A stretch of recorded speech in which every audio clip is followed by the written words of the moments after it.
All right, ladies and gentlemen, welcome back to another replay cast here. This is AD2L Season 10. This is Game 2 of Flippity Fish versus the Lemon Snow Cones. We just casted their first game.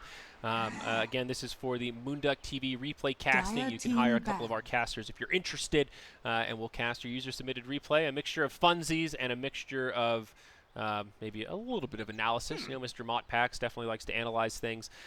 Flippy Fish took game number 1. They were the submitters of these two replays, looking for a little bit of feedback about their play. I guess they're a new team, so we'll see what they've got here coming into game 2. It'll be the end of the video cam. We can get into it.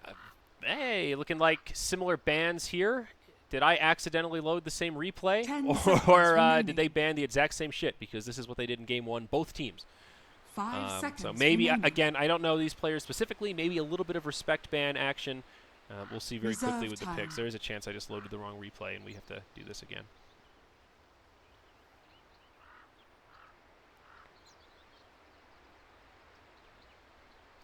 Come on. Come on, snow cones.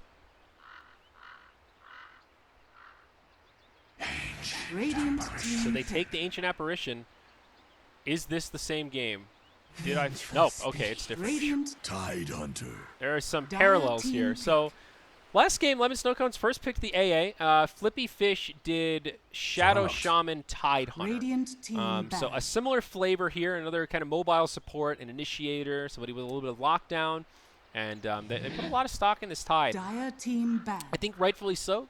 Clint Bigwood played a pretty good Tide last game. I was a little bit critical of his item choices, but kind of 10 nitpicking, really more seconds things remaining. than more than anything. Overall, it 5 was fairly seconds standard. I think he remaining. could have just, you know, there were Reserve other time. options that he could have considered. Excited to see the Venge. I think maybe fits in the meta a little bit more than Shadow Shaman. They executed with it Radiant okay. team back. But, you know, minus armor gives you a little Roche control, synergizes just with the kind of right-click strats. 10 seconds remaining. Last game, Flippy Fish was all about the Dire magic team damage, back. and here it seems like they might go a little more physical-based. Wow, Flippy Fish banning out the exact same heroes 2 Radiant games in a row. team They pick. know what they don't want to play against, man. Nyx and Morphling. And Lemon Snowcakes was very comparable bans. They took out the Storm last time, except, of course, they 10 left the Drow in and seconds picked it for remaining. themselves. 5 seconds remaining. Reserve time.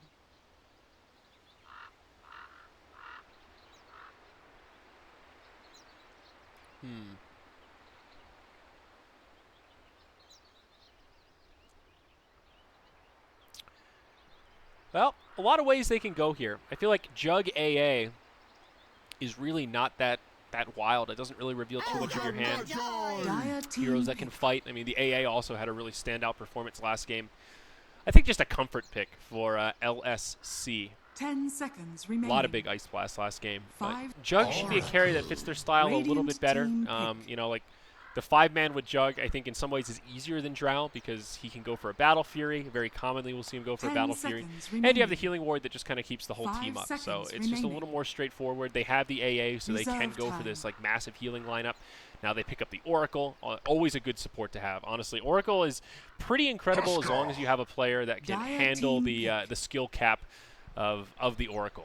Always a hero that can, you know, make or break team fights with a bad Fate's Edict here or there. 10 Can, seconds you know, turn remaining. things for the other side. But 5 seconds hey, if you've got a remaining. competent Oracle player, man, I'm, you know, FDL Reserve style, time. pick that shit. One of the most irritating supports to play against. And I think Oracle, one of the harder supports to truly shut down. You know, Dazzle feels a little more shut downable right now than Oracle for some reason. You know, just that raw save. Radiant team back. So anyhow, Flippy Fish, they go right for the Huskar. Nervous perhaps that they left Huskar Oracle in the pool. 10 With the seconds AA remaining. on that side, yeah, that's pretty 5 scary. seconds I can see why you're remaining. tempted to pick the Dire Huskar. team It's a tough call. Clink's very good hero to have against Huskar also. Feels like Lemon 10 Snow Cones seconds might remaining. have just baited 5 them in seconds this draft a remaining. little bit. Like they were prepared for the Huskar to get Reserve picked. time. And they grab that Clinks straight away. Just huge physical damage delay into the Huskar when he gets low. Clinks is pretty bursty too. You know, like Huskar is really good against those beefy heroes when, Dire team like pick. Tide Hunter, for example. You can just jump on him, you know, take him down with Life Break and just lay in the auto attacks. Clinks, much more sneaky, harder for Huskar 10 to initiate on. seconds remaining. If Clinks is a little more patient, you know, 5 counter initiates. seconds Once the remaining. Huskar is committed, you know, I Reserve think Clinks is time. just a really, really smart pick here. Ogre Venge, really good Phantom supports for Assassin, Flippity Fish in Radiant terms Team of early fighting. Like, there's so much kill power in those two. Imba Great tri-lane Spirit. heroes. A lot to digest with these last few picks. PA, final choice for the Lemon Snow Cones, and now Ember Spirit for Flippity Fish. So, PA, how are they going to lane this here? Is it like off lane? So it's going to be off lane Clinks, mid lane Jug, safe lane PA. Okay. Yeah, that makes sense. Ziggity was their safe laner last time. Huh. Well, that's kind of peculiar. I think offlane Clinks is a little bit risky, pretty punishable. Especially with this supporting cast, Flippity should be able to put a lot of pressure on him. And of course, Clinks can retreat to the jungle and do some things there, but another very momentum-based hero, and slowing him down can be pretty darn important. There's something about this Dire draft that I kind of don't like, and I don't know how to articulate it exactly. I feel like that Huskar was like kind of bait, and they're pretty well prepared, but this is one of these lineups where I feel like they need a really good laning stage. Like, you got PA, who's pretty farm dependent, Jug, who's pretty farm dependent, and like all of these cores are very farm dependent, and they don't really provide much versatility. Like, Jug does a fuckload of damage and some healing, Clinks does a fuckload of damage, and PA does a fuckload of damage and a little bit of slow, right? So you've got a lot of burst damage. You can kind of just run at him and get some momentum early on, and this kind of draft can certainly work, no doubt, especially with these two supports where you've got some, gotcha with Fortune's End and Cold Feet. There's kill potential. But, you look at this Radiant team, Ogre, beefy and hard to kill, Tide, beefy and hard to kill, Huskar, manageable, but still fits the category of beefcake, kind of hard to kill. Ember Spirit, maybe not beefy, but very elusive. And with their lack of lockdown, I think this Ember Spirit is a pretty good pick. They've got no silence except for the Clinks Orchid, potentially. Okay, you get a little Manta style there. Ember Spirit's just fine. They got no stuns. Like, this is a game where Ember Spirit should be able to just pretty much do whatever he wants. And even though they've got good physical damage against the Huskar, some pure damage with the PA, all these good right clickers, they don't have any stuns. They don't have any good lockdown. Like, Cold Feet, okay, you got something there, but, Huskar just, he's got potential to do big damage, I think. Especially if he gets lifesteal, a little sustainability action. I think I'm favoring the Flippy draft. It just has more control, more versatility. And I think their ease of execution is just a little bit easier. Ogre's one of those heroes, just throw spells and run at him. Conceptually, he's a fairly straightforward beast. Clinks, Oracle, a little more to it than that. So let's look at the lane setup here. It'll be a 2-on-2 for the Dire. Clinks, Oracle in the off lane, and PAAA in the safe lane. It'll be a 1-1-3 for the Flippies here, Tide off lane. Huskar mid, actually.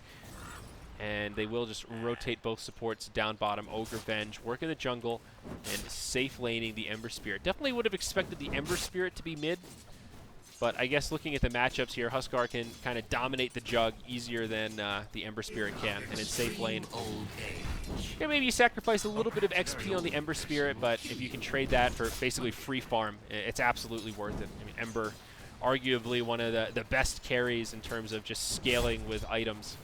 Up there with Medusa and stuff, just the nature of his cleaves and sleight of fist. He can make use of this kind of free farm.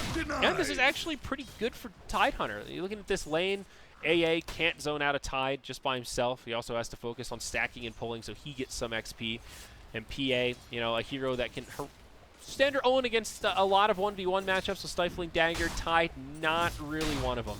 Especially once he gets that stick, he's just too goddamn tanky. Kraken Shell, Anchor Smash. At the very least, he's getting XP here, and he's also finding a few last hits. So, out of the gate, I think these lanes are looking pretty solid for Radiant. Clinks has not gotten a single CS yet. Like, what is the plan with this offlane Clinks, man? This offlane is just baffling to me for the Dire. I understand picking Clinks on paper. I just don't understand jamming it into this kind of a lineup.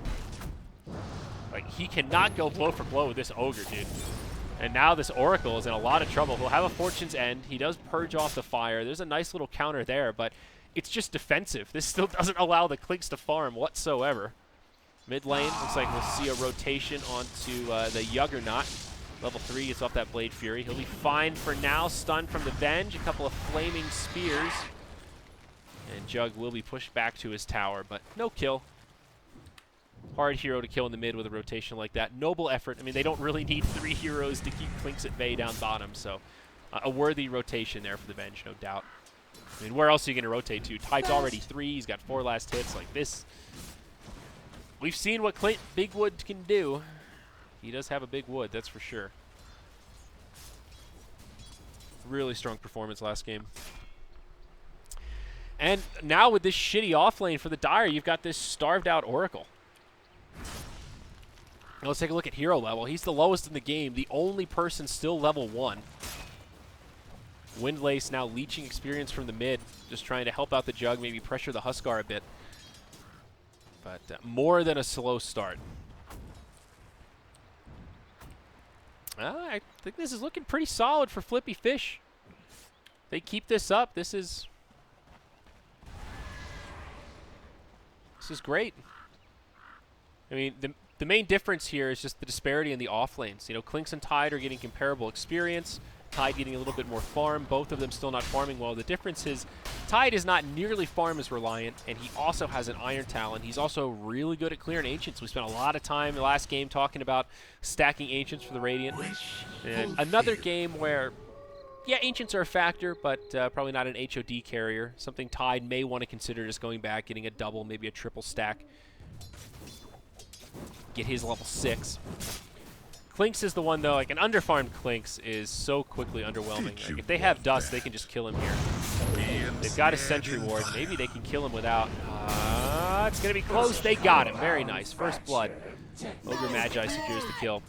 I think against Clinks, it's always good to have a Sentry Ward down so you know where he is in the lane. Like, that's kind of kills 2 birds with 1 stone there. But I think Dust is definitely your go-to. He's speedy, but if you get the vision, at this stage, he is so punishable. If he comes back to lane right now, you dust him and just right-click him, he's like crippled into using that salve again. What's still good stuff? First blood, nice slow game. Radiant playing the farm game here. 1K gold lead, 400 net worth.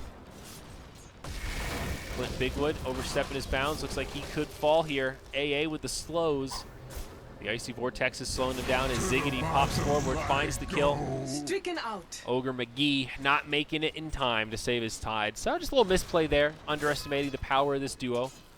Aegis Worn on his signature Ancient Apparition.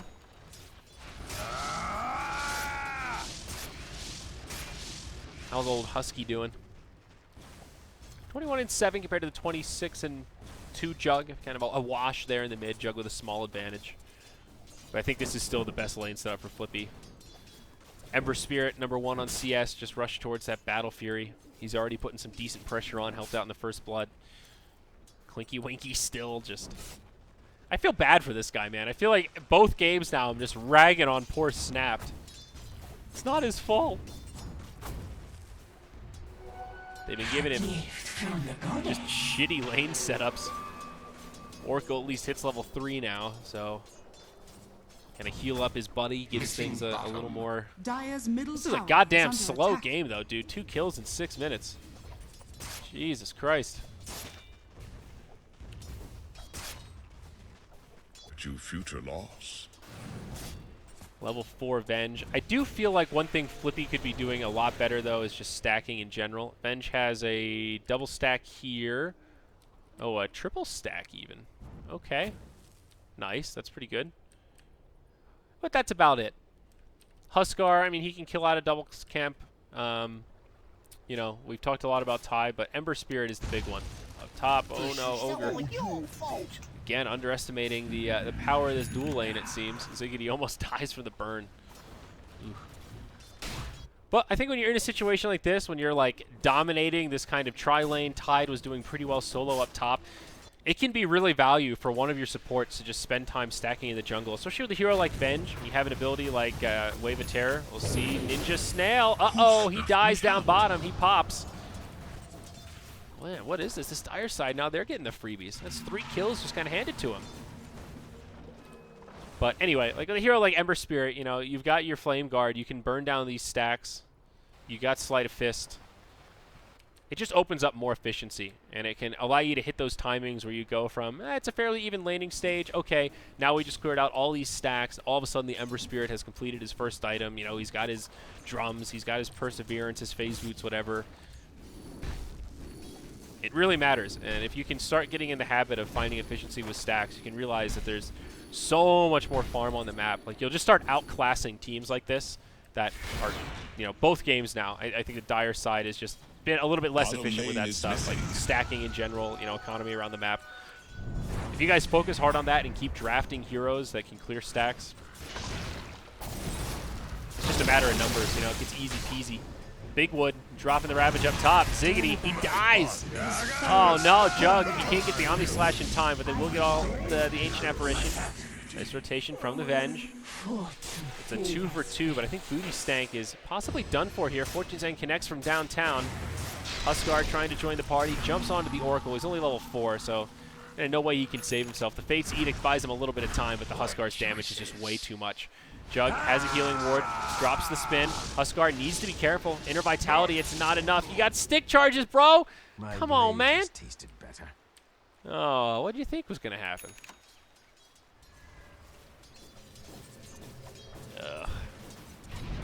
See, I feel like, as we watched the draft, this Huskar was picked just as a deny. And if you're going to do that, you got to make sure you've got a good Huskar player. And Huskar is a weird hero because you've got to play him like to the limit. You know, you got to go hog wild. In a situation like that, you're probably going to die to the Jug, but your only play is just to, like, auto attack, auto attack, auto attack. Like, you can't try to run. That's not going to do anything. If you have the Inner Vitality, you pop your stick charges. You know, I guess he only has Helm of Iron Will, so he's pretty much dead there either way. You should have just ran. It's a shit play. But it makes it even worse when you're in a bad position and then you just panic run. On a hero like Huskar, there's no running, man. You get in there. You gotta Cosby him. Oh. Man, they're handing so many freebies to this PA. What is going on? Seems like this Icy Vortex on this Ancient Apparition has just worked out so well. He's gone for the 2-1-2 build. I love this build. One of my favorites on AA. Just gives you a little bit of everything, you know? Cold Feet's pretty potent. You still get that early Ice Vortex. It is a little bit mana intensive. You have to go for the Arcane Boots, but it's working wonders on this Tide. That combined with the slow of the Stifling Dagger seems like it's just too much. You know, and this is where he's died 3 times now. You have an Iron Talon. Why haven't you stacked Ancients once? This is, you're level 7, dude. Just fucking go kill him. This is where you have that recovery tool. You can start farming towards your next big item. You don't even need Arcane Boots. Yeah, sure, you'll run out of mana, but you can kill this stuff, man. You don't need to be killing this hard camp. And it makes a big difference if you have him stacked up, too. Snap down bottom, he'll fall as Venge hits level 6. Very nicely done. That's what you want to do with your supports. Hit 6 and set up a kill with those game-changing ultimates. Especially while Oracle is underleveled. This Oracle is still, like, this Dire team, man. Hero level. Oracle is 4. Next lowest is 6. He's been consistently underleveled. He just hasn't been able to provide a hell of a lot, and now his Clinks is really feeling it. It's just a dumpy dual offlane. Like, they couldn't pressure. The Oracle couldn't sustain him enough where the Clinks could just, you know, tank the damage and try to trade for last hits. And now the end result is you've got a Clinks who is your position 4 right now, and you got an Oracle who is like hard. He's like position 6. You know, it's just devastating for the Dire team to set up their lanes like this, and it's making things a lot easier for Flippy. Again, the lane setup is just, they don't need to be efficient with the stacks because the lanes are just so much easier. See a possible setup here onto the Huskar, but Venge hiding behind the tower will push him back. Clinks now trying to make some rotations. Ice Blast falls short mid. This Jug, however, is getting some decent farm. He's really out-farming the Huskar now. Ember Spirit finds a freebie down bottom. That's okay. Huskar with 39 CS. Jug with 65. He gets off the Omni Slash. Huge damage. Almost kills the Huskar. He does still have Healing Ward. Jug could live here. There's the spin. TP home. It's not enough damage. Jug's out. Wow, this is scary. When did this Jug pull so far ahead of the Huskar? Oh my. You know, we were talking about momentum-based heroes last game, and Huskar absolutely fits the bill. This is like reminiscent of that Slardar last game. We're 12 minutes in. He doesn't even have an armlet. Brown Boots armlet, dude. Oh, God. Dire's middle tower is under I feel like you have to put a little more stock into the Huskar. You know, like those early rotations, Ogre goes up to the top lane, doesn't save the Tide. He gets a little solo XP. That's good. That's efficient. Look who's in the Ancients now. That's good. Well done. Radiant's top tower has fallen. But, you know, then Ogre dies. Tide just goes back to the lane. Like, why not have the Ogre rotate mid and pressure the Jug? You know, like, put more pressure on the Jug so that this Huskar can actually have some guaranteed farm. He's not even going to be able to find this solo kill. Jug level 11, Husk level 9. My God, it's such a big disparity. And Jug will have a really fast Battle Fury. Good night. You know, kind of similar to the Ember Spirit. Oh, we'll hold that thought. Maybe PA goes down here. Ogre trying to Bloodlust away. Gets the ×2. Ember Spirit with Flame Guard on. Slowly ticking him down. Ziggity nowhere to go. And that stun will secure the final kill. Looks like Jug gets another freebie mid. What in the world? Omni Slash on the Venge. Holy shit. Flippity had a great lane setup, and they are throwing it away, man. Let's take a look at the graph, and yeah, that's a big disparity. Let's look at overall KDA. I feel like they've just been too sloppy with these deaths. I've been overusing the word freebie, but you know, Venge getting picked off solo in the mid like that. The amount of times that the Tide has just died solo in the off lane to a very predictable two-hero combo, and overstepping his bounds, especially when you go Iron Talon, man. You can't be afraid to just rotate into the jungle a little bit earlier than that, just so you don't die. This Juggernaut could very easily snowball here. Huskar dead again up top. It all started with that terrible death on the Huskar here in the river, where he just got soloed by the Jug and didn't use his stick charges. That's a game changer. That like sets the tone for the rest of that lane now, where Jug just has a huge advantage. And the Husky's on road to recovery. Like, he still doesn't have a fucking armlet. We're 15 minutes in. This is getting to the point where the Huskar is just like unacceptably underfarmed. You know, whether it's his fault for just, you know, like mechanics or, you know, knowing the limits of Huskar, or if it's more the fault of just supports not rotating to try and bully the Jug. But this is detrimental. Radiant's bottom tower. Like right now, the Ancient Apparition and the Clinks are out farming this Tide Hunter, which is surprising because Clinks had an abysmal start, and he's still at this point. Glyph it. Oh, come on, man. That's a free glyph. That's a free glyph that buys you another 3 seconds before TPs can come and save Ziggity. Looks like they're still going to get him. Nope. Oracle saves him. Well done. Ice Blast now from AA. Oracle will pay with his life, but he does keep the PA alive. Ninja Snail. Oh, my God. The tunnel vision. They're falling apart. This Radiant team is falling apart, guys. Ember Spirit, that was just not the play. Now it's a nice Ravage from Bigwood. But do they have the follow-up? Ziggity in a little bit deep. Huskar, speaking of deep, he Wait. All right, let's run this back and just watch this in half motion. I gotta... So Huskar jumps in, kills the Oracle, very nice. Ice Blast connects on 3 heroes. Again, Aegisworn. Beautiful positioning. Ninja Snail, you got nothing available, dude. No cooldowns. Not even BOTs. Like, that is just... That's tunnel vision. That's tilt. So Jug comes in. Huskar is like, oh, I got it. Let's see. It's a beautiful Ravage. Again, Bigwood coming in the clutch. Ziggity getting down low. What does so much damage to the Huskar here? Oh, it's the Juggernaut. It's a great Omni Slash. That physical damage is just too much. Okay. I wanted to run it back because I thought for a moment the Huskar still had Ice Blast on and Flame broke into a Shatter, in which case I was about to just be like, dude, that is like game-losingly bad. And that's not the case. But still, the Jug got another easy Omni Slash. And one of the points I wanted to make earlier, one of the reasons why Jug mid is kind of viable, I think. Well, there's a lot of reasons, but similar to Ember Spirit, he has like an added value for Battle Fury. It's a great farming tool, it's a great split pushing tool, but for Jug, it makes his Omni Slash AoE damage. and that is like insane. Omni Slash is already an incredible spell because you're doing damage while you're in an invulnerable state. It gives you a reset in the fight, and you can jump out into magic immunity. But if you're cleaving, you're in a situation like that where that Huskar is just taking extra damage when he's life breaking in, and it's just a shitty position fight. You know, there's a lot to break down in that one, but when your Ember Spirit kind of dives the tower like that, top tower has fallen. your fight's in trouble, man. You know. It's a brutal way to start the fight. And, you know, it would have been a little bit easier if they glyphed that tower. I'm not going to lie. That's just an extra few seconds that those other heroes have to stick around to finish off the tower. You know, it makes them think twice. And when you're, you know, like diving on the other side of the map, those little things do add up. So let's take a look at the graph. I'm actually curious. Oh, God, 7,500 net worth. Snapped his recovered. That Orchid is coming. Ziggity jumps in on Bigwood. AA with the Ice Blast off the mark. They need to be a little careful here, though. Again, let's look at Radiant Vision. They are completely blind in their own jungle diving into this. This is so scary. Very aggressive. They jump on the Ancient Apparition. Ziggity on the high ground wants to jump back in, but looks like they'll just leave AA high and dry as Ember Spirit comes in. Okay, it works out for Flippity. I think they do need to work on warding a little bit. I haven't been paying close attention. Well, we'll go back to that point here. The fight's truly going to break out. Double damage on Clinks. They've also got a Vlad's. This is scary.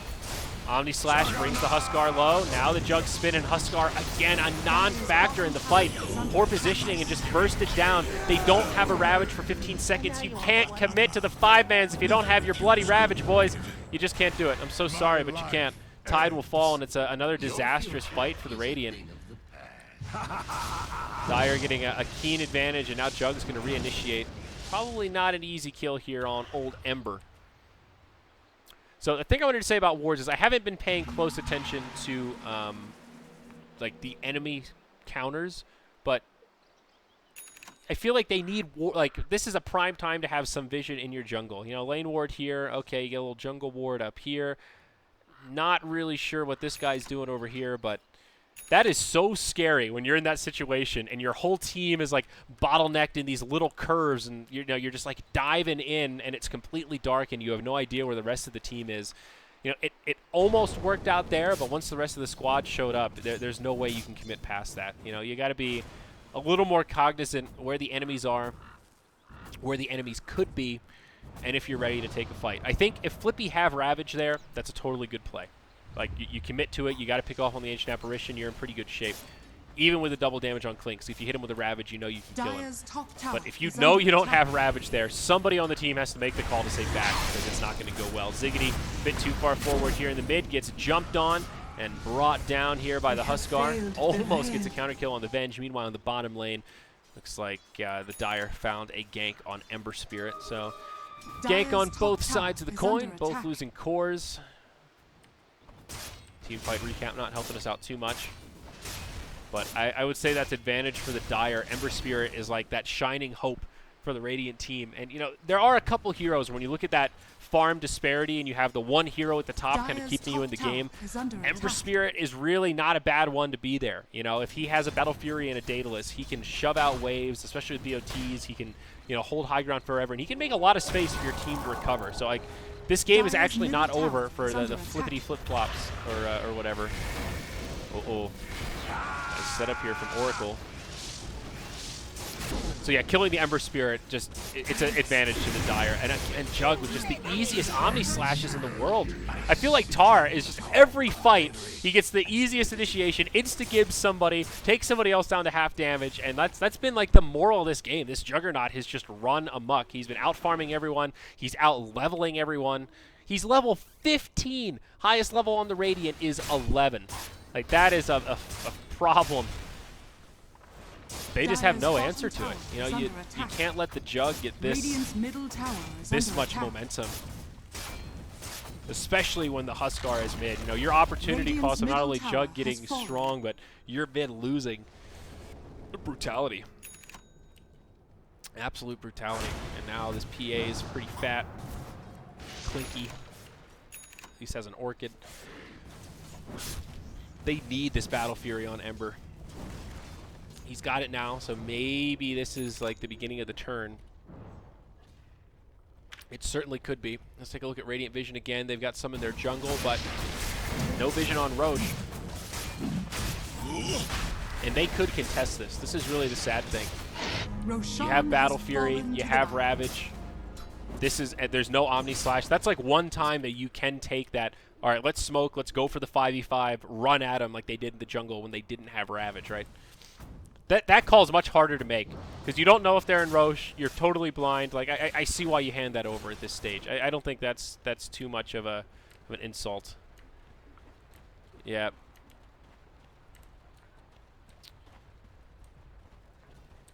But now this gets really hard. There's so much pressure on this Ember Spirit. They need to do like 4+1, distract the fights. Let him split push out these lanes, take some tier 1s. Like right now the way to get back in this game for the Radiant is just slow and steady. Let your Ember split push. You know, think signature Trust Lakel's style Morphling. You know, he split pushes and farms. Your team pressures around the map and distracts, and slowly but surely with pickoffs you can whittle your way back into the game. They will finish off the tier 1 tower top. That's a good start. Maybe even trading tier 1 for tier 2. Not ideal ever, but kind of worth it here. That's their first tower kill of the game is Radiant, and the last tower, outer tower rather, going down. So at least it's something. It's a little bit of income, and there's no way you're defending that tier 2 anyhow. So here we go. Defense at the high ground. Zyori jumps right in on Venge. They need to take a perfect fight here, and Ogre hasn't even come back yet. He TP's in when Booty Stanks at half HP. Decent Ravage from the Tide connects on all of the Dire, but where's the follow-up? They kill Clinks first. They kill Zyori next. This is turning into a great hold. Oh, the cleaves from Ninja Snail starting to bring him down low. Needs to be careful. PA has now come back from the Aegis, but she was in so deep. Almost goes down, but Oracle saves her with the false promise. Now Jug drops the ult. They're bouncing around. The cleave doing a lot of damage. Again, finishes off the Huskar. Flippy have to spread out more. They need Ghost Scepters. They need Yules. They need ways to deal with this Jug Omni Slash. They were winning the fight until then, and then Jug just completely turned it around. Oracle also. Honestly, they probably should have just banned this Oracle. It forced them into picking this shitty Huskar that hasn't provided a whole lot, and the Oracle is still completely changing these fights. Out Oracle, PA 100% dies there. They make this hold. Now they've used 2 buybacks, make it 3 buybacks. No Ravage. This is still a hard hold to make. Tier 3 tower taking a lot of damage. Ice Blast flies in, connects on the Ogre.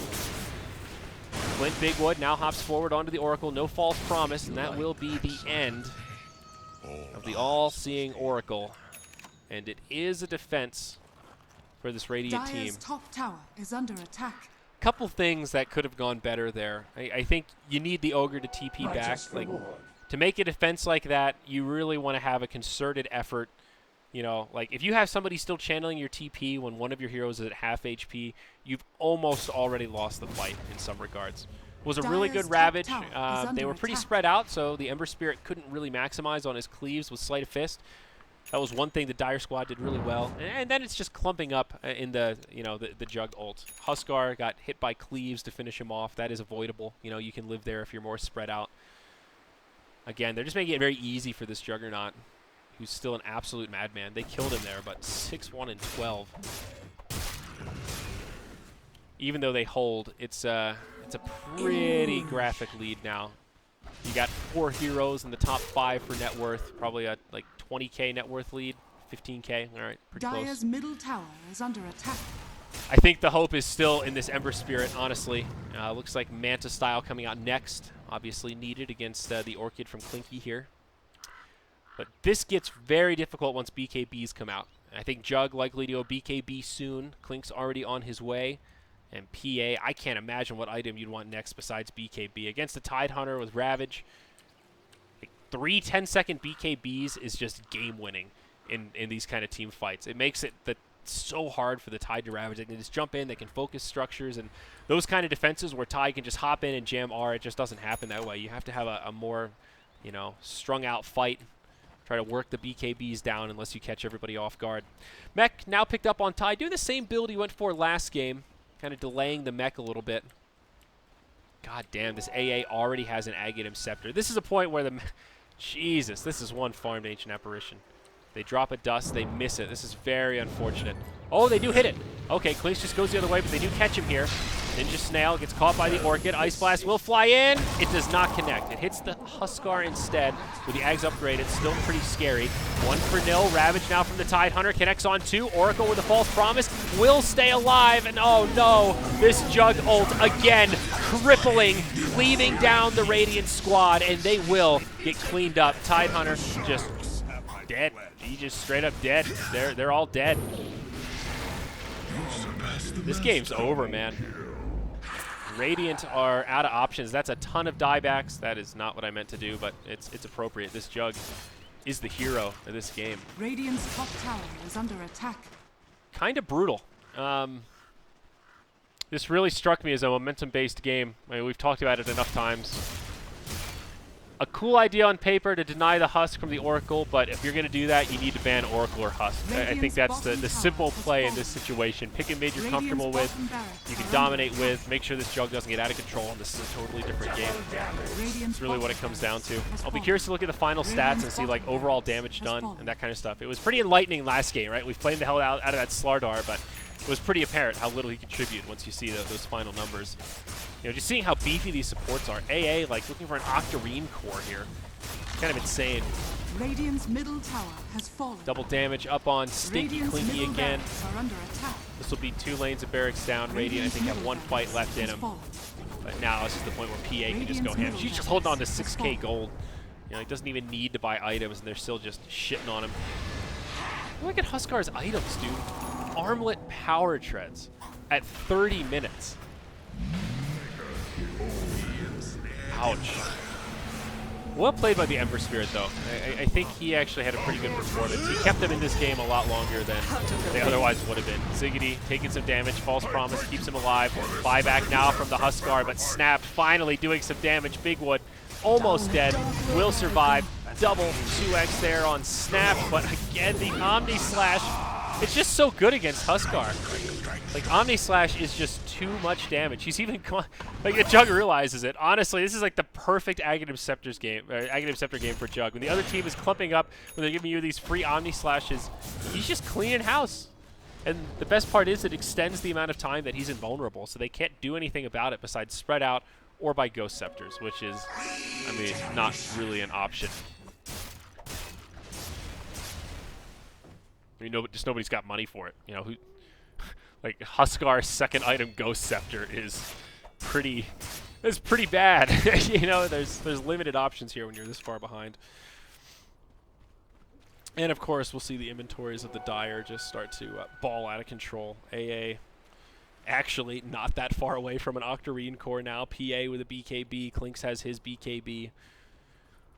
Aether lands on good old Oracle.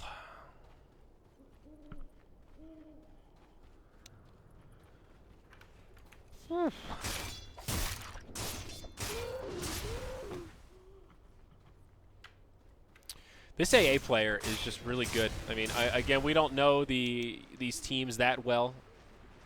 Don't know who Aegis Warren is, but he seems to be one hell of an Ancient Apparition player. They picked it both games in this best of 2, and in both games he's found really good Ice Blasts. Like on multi-heroes, he's farmed pretty efficiently. He hasn't gone Midas. He's done this same Arcane Boots into Aghanim Scepter, and honestly, he got this farmed just by finding kills. Like, he gets pickoffs with that ultimate, and if you can do that consistently in the early game, you know, that's when AA starts to feel like kind of a broken hero. Dire just kind of playing this patient. Make my life no easier. need to be in a rush here to finish this game off, I suppose, but with a lot of these buybacks on cooldown, I would definitely be tempted to just go for that final lane of barracks. You know, you win one fight, they don't have buybacks, the game's just over. Seems like they'll wait out for next Roche. He'll be up in 30 seconds, so not too much longer to wait, but maybe slightly unnecessary.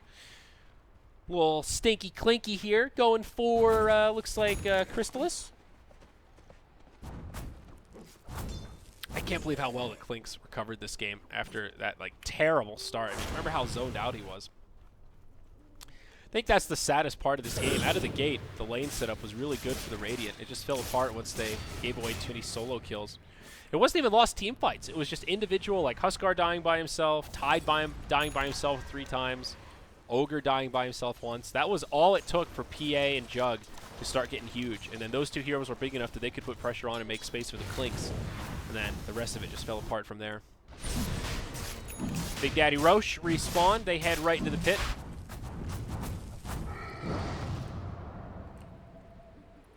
Clinks even just killing the enemy Ancients at this point. Of a little Salt in the Moon. Tough spot for Radiant. Similar to last game when we said it is in the hands of Flippy to throw. Now it is in the Lemon Snow Cone's hands to throw. You know, if you're Radiant, you just try to get vision up. I think warding the plateau here is pretty high priority. Even if they counter ward it, you still have an idea of when they're rotating in. Obviously, sentries all over, so the Clinks can't just walk into the back line and pop one of your supports, which they've already got down. They've got Dust. Not really a lot of options at this point. Once you're at this part of the game, you kind of just have to turtle, hope they dive, look for an epic swap into the tier 4 towers. That's kind of all you got. This is a 25,000, nearly 30K net worth lead, so it's to be expected, I suppose. Buyback status, not a single one available for Flippity. The Flippity Fish either on cooldown or out of money. So this could be a quick team fight here. We'll see how it goes. Oh, Jug goes in, gets off an Omni Slash to start off the fight. Their team's already like in kill range. I mean, it's just over when you get an Omni Slash off like that. Huskar dies without a single auto attack. Ziggity pops his BKB after he comes back from the Agent. It's just an easy dive for the Dire. Ember Spirit able to live as he jumps back to a Remnant. The Tide gets cleaned up. Ogre barely makes it back to the well. It's an easy fight for the Dire, and this game is soon to be over. There it is. They'll go ahead and call it. It honestly felt like every single fight started the same way, and that was with Jug running in, getting off a great Omni Slash with every single tick bouncing on heroes, and probably half of those just like multiple hero Omni Slash hits. Like, that was just a disgusting Jug performance. I think just better positioning. You know, you got to be more wary, and that's like even without a Blink Dagger and stuff. The Jug just went for more damage-based items. That could have been a lot more difficult. Got to stay more spread out. That's the number one, like, kind of obvious takeaway, I think, from that game. Man, just no damage. Like, look at the damage done here compared to, like, Jug does 24K. Okay, he had a standout performance, but a pretty quick game. You know, Vengeful Spirit, you don't expect her to do a lot. Ogre, it just, nobody's really doing a lot of damage here. Ember Spirit is the only one that's kind of keeping par. Really tough stuff for the Huskar. I think some of that is on the supports, though. You got to rotate and help him. Like, you could have had Venge move to the mid lane. Venge Huskar can bully the hell out of a Juggernaut. You know, at least force their supports to rotate. You know, maybe it opens up some space for the Tide Hunter. All, pardon me, all sorts of things you can do. But Huskar is not a hero that you can just sack. You know, okay, Huskar's having a tough time. I'll let him go. We'll make it up in the other lanes. That's a scary mindset, especially against a PA, a fucking Oracle, a fucking Clinks, fucking Juggernaut, and an AA with Shatter. Oh, man, that's brutal. Cool series, though. Thank you very much for submitting, guys. That was cool. Awesome to, like, have somebody purchase replay casts that are, you know, like 2 games together. You know, if you guys are interested, they're available at moonducktv/replaycast. It'll be in the description of this video. And I think that's about it. Thank you very much, guys. We'll see you next time.